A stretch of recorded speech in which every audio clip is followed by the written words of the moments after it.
They barely noticed her when she passed. Just a flicker of blue uniform and rustling rubber gloves, the faint scent of bleach lingering in her trail.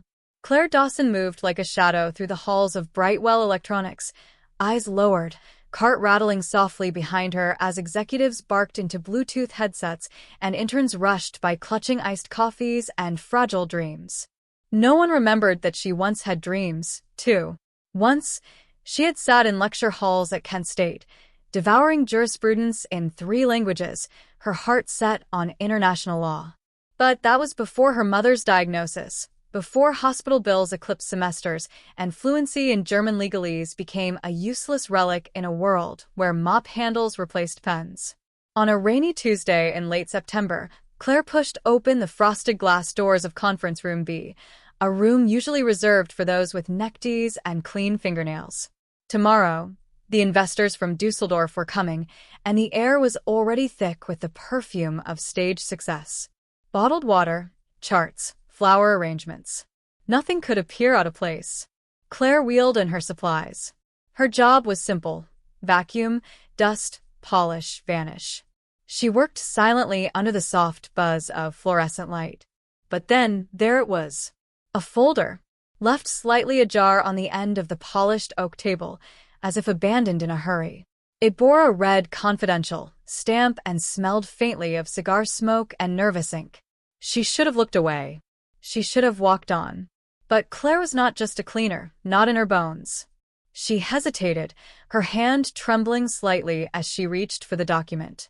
Her eyes scanned the page, and within seconds, the legal text whispered to life in her memory, like an old lover's voice returning from silence.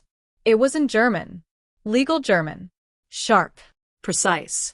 It didn't scare her. The clause hit her like a slap. Paragraph 12. Aufsichtswechsel bei Rechtsverstöß. Oversight reassignment in the event of legal violation. She blinked. It wasn't just unusual. It was a knife, carefully hidden in a handshake. The clause essentially allowed the German investors to strip Brightwell's executive team of control if evidence of financial fraud surfaced. The new oversight would fall to a temporary liaison fluent in corporate governance and German legal documentation. It was brilliant, ruthless, and deeply buried. Enjoying the light reading, a voice snaked in from the doorway. Richard Kane, CEO. All swagger and silver hair. He stood with his arms folded, amusement dancing in his eyes. I was just cleaning, Claire stammered, stepping back, folder half closed in her hand. Of course you were. He approached slowly, like a lion circling prey. Funny how some people forget what their job is. She offered the file, but he didn't take it. He leaned in, eyes narrowing. You understand any of that? He said, gesturing to the pages. Or are you just pretending? Claire said nothing. Tell you what, he said, smirking. Why don't you translate the whole damn thing for me? Let's see if you're as smart as your eyes suggest. He left, laughing under his breath, the door sighing shut behind him. Claire stood there, still as stone. The folder was back in her hands. She looked down at it, not as a trespasser now, but as a witness. Not a cleaner, but a gatekeeper. And quietly, beneath the hum of empty power, Claire Dawson made a choice. The morning after felt colder, sharper, as if the building itself sensed the shift. Brightwell Electronics, once sterile and forgettable, now throbbed with the low hum of deception. Claire Dawson walked its hallways not with fear, but with a quiet clarity, like someone who had seen too much to pretend anymore. The folder had vanished from the conference room. So had the illusion of safety.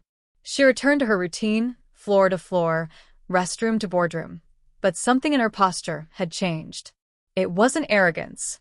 It was purpose. And with purpose came the inevitable scent of danger. By noon, word had spread. Not of what she saw, but of something else, something more primitive. Richard Kane's voice, echoing from behind the closed door of his office. She's just a damn janitor. A mop with a mouth. Nothing more. The HR director had tried to shush him. Too late. People talk. Walls listen. Claire heard it from Yolanda, the receptionist who always left an extra sandwich on the break room table by accident. Claire smiled faintly when she heard. Not because it hurt, though it did, but because contempt was always the first step before fear. She knew that from history, from law, from war. The real humiliation came at 3:42 p.m. The company cafeteria, half full, too public to ignore. Richard Kane again, in full theater mode, flanked by board members and middle managers pretending to laugh. She thinks she's Julian Assange with a mop, he barked. Laughter. Forced. Nervous.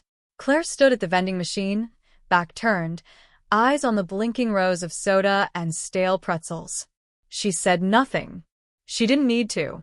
Her silence was a knife sharper than their laughter. He approached. Again. Couldn't help himself. You know what your problem is? He said, loud enough for everyone to hear. You think knowing a few words of German makes you dangerous. But let me tell you something, sweetheart. This place doesn't run on truth. It runs on power. And you've got none. She turned. Slowly. Her eyes met his with a gaze so steady it made him flinch. Not visibly, but she saw it. The slight tightening of his jaw. The way he blinked faster. I used to believe that, she said. Calm. Steady. But then I remembered. Truth doesn't need power. It just needs a witness. He laughed again, but the sound cracked. You're bluffing, he said, voice lower now. Am I? She replied. She walked past him, vending machine soda in hand, head held high. Each step away from him felt like a declaration. Not of war, but of defiance. She didn't have evidence. Not yet. But she had time. She had eyes. She had a name. What Claire didn't know, what she couldn't know, was that not everyone in Brightwell was laughing. In the shadows of the accounting floor, someone else had heard her speak German. Someone else had read the same clause. And someone else, quiet, cautious, afraid, had started printing things they weren't supposed to. The contempt of power had stirred something in the overlooked, the underestimated, the ignored. Claire Dawson wasn't alone anymore. And neither was the truth. It began with an envelope. No name, no sender, just Claire scribbled in ink that bled slightly at the edges. She found it on the janitor's supply cart, tucked beneath a roll of industrial paper towels, as though it had accidentally landed there. But nothing about this was accidental.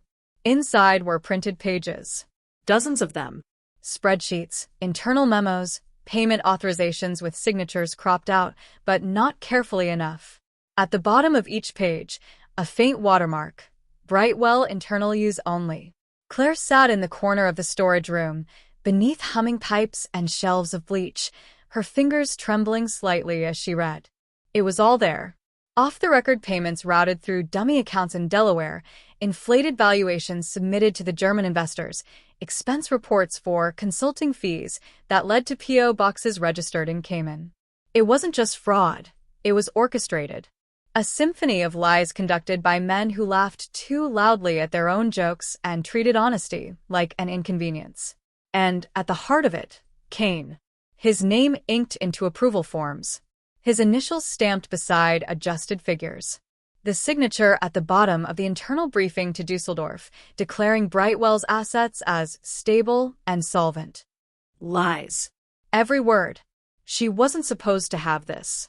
Whoever gave it to her, someone inside, someone brave or desperate or both, had taken a risk so large it made her stomach twist.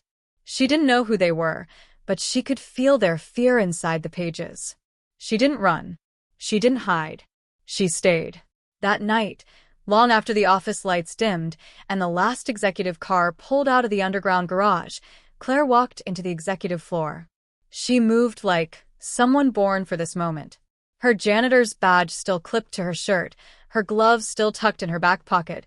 She entered Kane's office with a calm that bordered on holy. She placed the envelope on his desk. She didn't speak. She didn't leave a note. She left the lights on.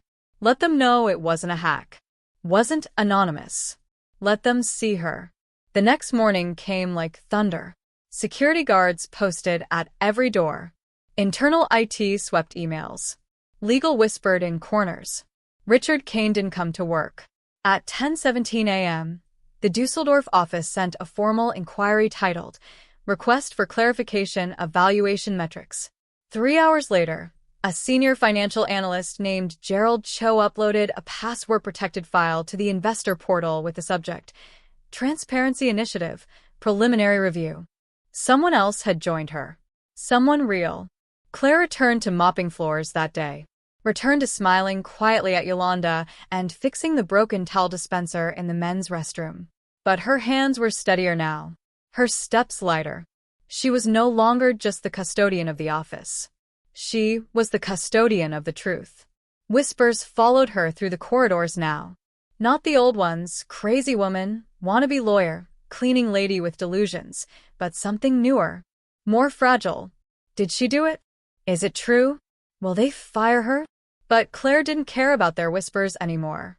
Because somewhere in those questions was the seed of change. Somewhere in the silence between sentences was the knowledge that they had all seen the same thing, a woman who had nothing, and gave even that away to stand for something. And the truth, once released, does not return quietly to the dark. The building held its breath. Brightwell Electronics, once sterile in its efficiency, now trembled beneath the weight of withheld truths. The halls grew quieter. Jokes stopped mid-sentence. Elevators climbed slower, as if they too feared what was coming. No one said her name aloud, not anymore. Not because they'd forgotten, but because they hadn't. On the 5th day after the documents leaked, Claire Dawson was summoned. Not an email, not a calendar invite. A man from corporate security, tight smile, eyes that didn't blink enough, approached her during her routine. He said only one word. Kane. The boardroom was dimly lit when she entered. Not because the bulbs were low, but because shame has a way of making light feel aggressive. At the far end of the long glass table sat Richard Kane, no longer the lion in command. His tie was gone. His sleeves were rolled to the elbows like a man expecting a storm indoors. His face had collapsed inward, as if every feature were retreating from consequence. She didn't sit. "I should fire you right now," he said. The words weren't angry. They were empty. "You could try," she replied. Her voice, quiet as ever, held no defiance. Only inevitability. He leaned forward. "You don't understand the damage you've done. The investors." "I understand," she interrupted. "That's why I did it." The silence that followed was not peace. It was the sound of someone realizing they've already lost. "You think anyone's going to thank you for this?" he asked, softer now, almost pleading. "You think this place survives without men like me?" Claire walked slowly toward the window. Outside, a courier truck rolled past the building entrance. 2 women stood at the bus stop across the street, laughing. The world moved on, indifferent to the drama within. She turned back to him. "I don't care if they thank me," she said. "But maybe the next woman who walks in here with a mop in her hand won't have to look over her shoulder to tell the truth." He stood up abruptly, knocking over his chair. "You want a war? You'll get one. I've got lawyers. Friends. I've built this company with my blood." "And other people's silence," she cut in. "But that's over now." The boardroom door opened behind her. Gerald Cho stepped in. Behind him, 2 others from finance. Their faces were tight, pale, afraid, but determined. Kane looked at them, then at Claire. "You think they'll side with you? With a janitor?" Claire turned to Gerald. He nodded slightly, then placed a thick folder on the table.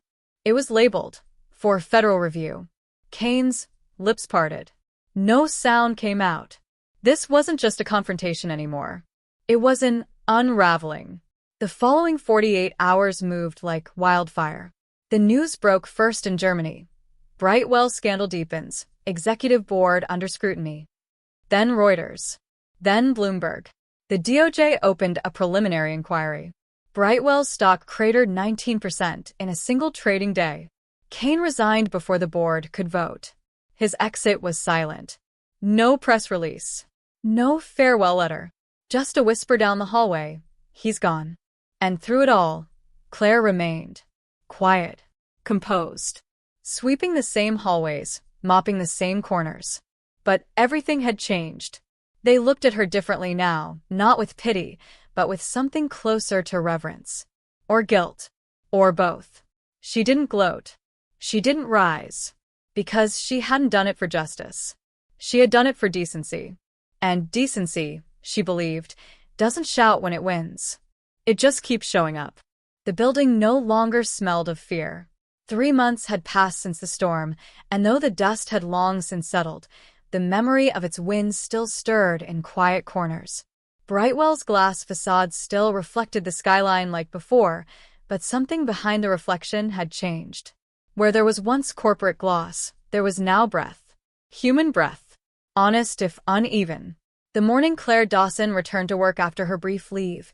Administrative pause, they had called it, not knowing how else to package decency. No one dared clap. No one dared speak too loud. But they looked. Oh, they looked. And when the elevator doors opened and she stepped out with her cart, her gloves tucked as always in her back pocket, a quiet ripple passed through the office like a curtain shifting in the wind. The new CEO, a woman named Marissa Kwan, lean, sharp-eyed, with a nervous kindness buried beneath years of legal armor, approached Claire that first morning. She offered her hand without pretense. Claire shook it without hesitation. "I can't undo what was done before," Marissa said softly. "But I want you to know we see you. We see what you did." Claire nodded. That was all. And then she went back to work. But the work was different now.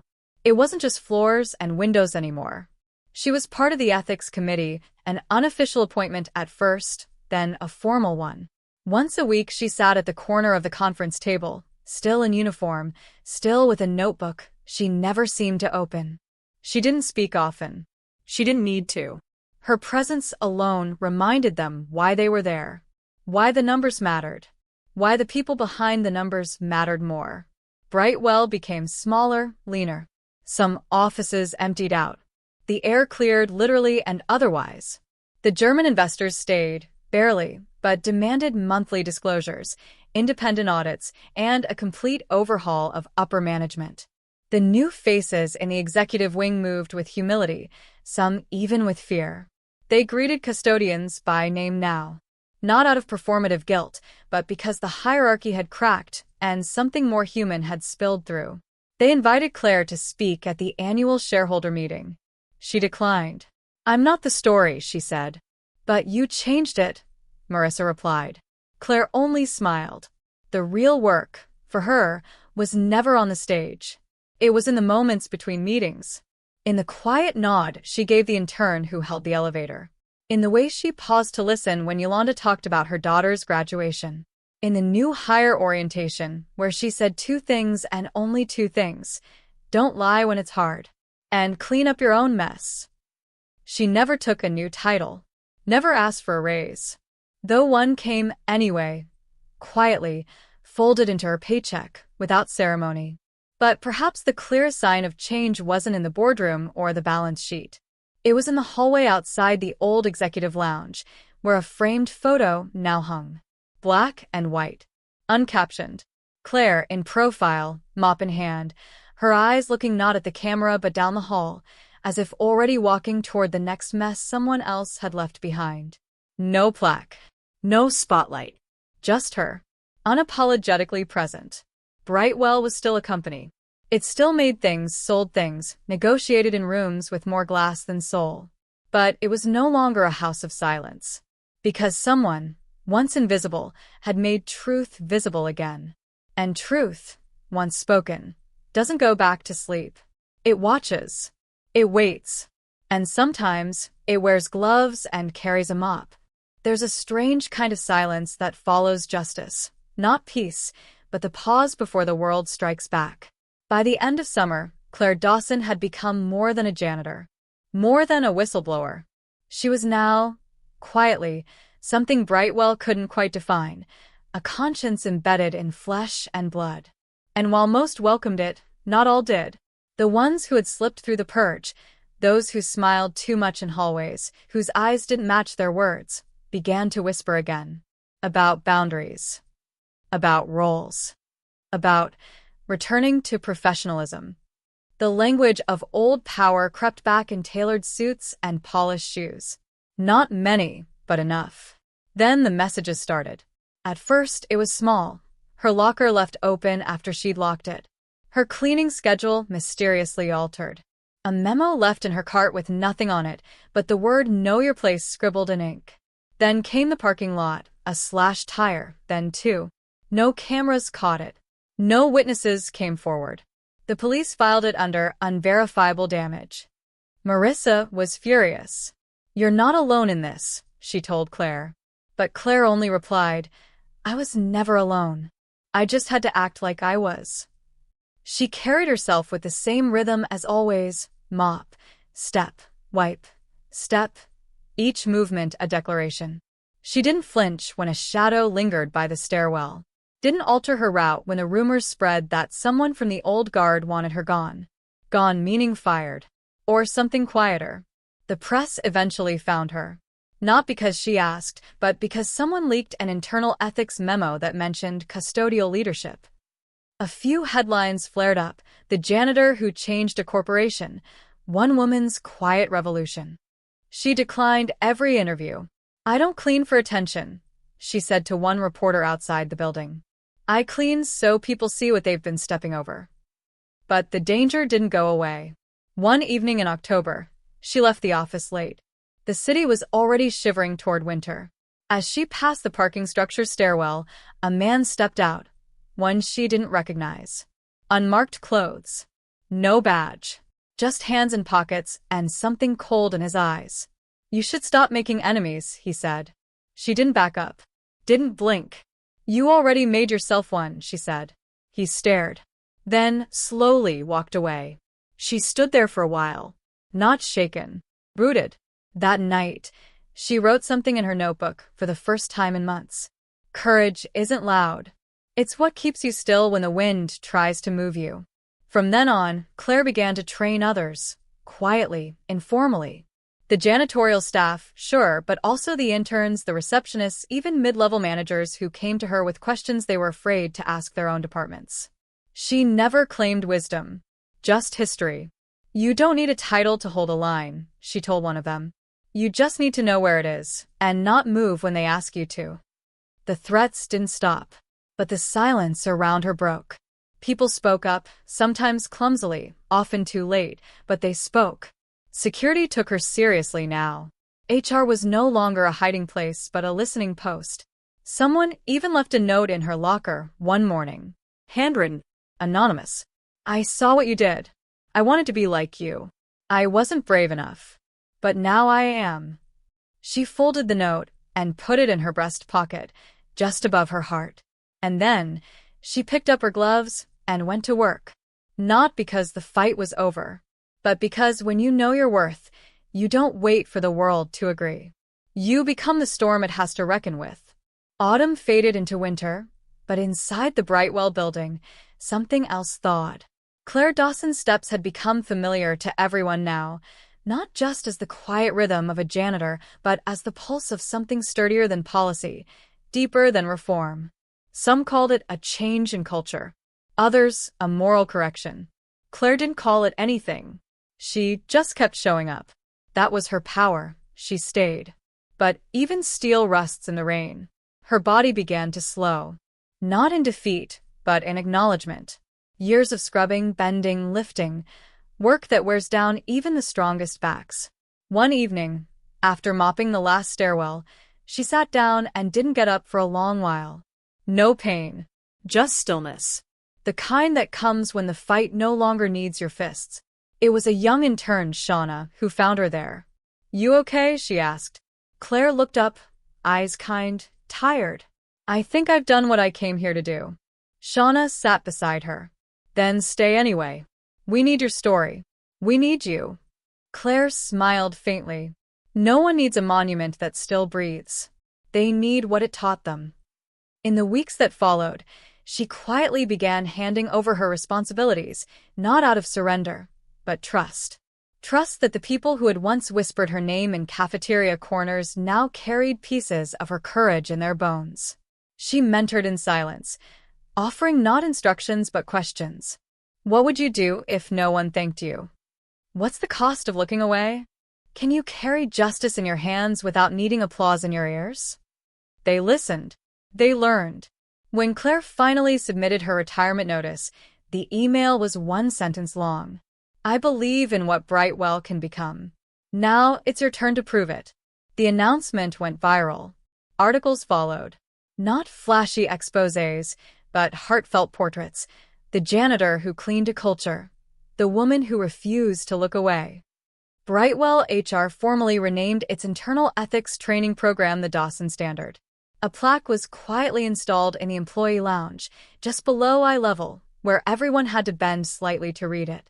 It read, "Integrity doesn't stand at the front of the room.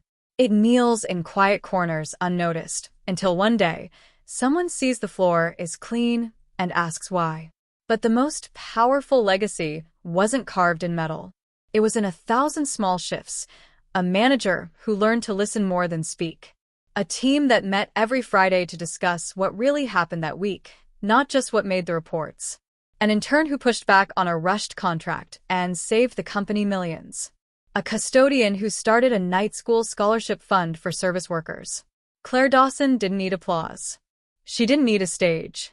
She needed the world to understand that character isn't about climbing, it's about holding firm.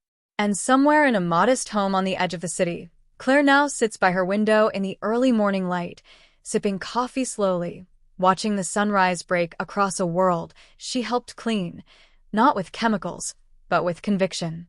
The fight had passed through her, and because of that, it passed into others.